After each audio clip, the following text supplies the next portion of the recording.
আমার হয়তো বসা করে আছে ধনী ব্যক্তি এরকম জানতো, হয়তো জানতো, কিন্তু এটা করতাম শুধু মহল্লার ভিতরে, আমার এলাকা, আমার মহল্লার ভিতরে। এটা আস্তে আস্তে আস্তে আস্তে আস্তে ছড়িয়ে পড়ে বিভিন্ন জায়গায়, বিভিন্ন এলাকার লোকজন যায়, বিভিন্ন ওয়ার্ডের লোকজন যায়। যতটুকু পারি, হয়তো কেউ একটা লোক 50-60 হলে ওর চাউলের ব্যবসা করতে হবে, আর ও 50-60 পেলে ওই চাউলের ব্যবসা, ওই আর কোনোদিন আমার কাছে টাকা সাথে আসবে না। এরকম গুড় হয়তো গুড়ের ব্যবসা করে সামান্য 20 লাখ।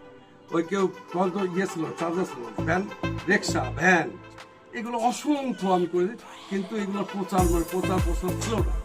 ছিল না, করতেও চাইনি। ওই মানে ওই করতেও চাইনি, মানে তখন এরকম ছিল না, মুখ কথা এরকম প্রচার ছিল না।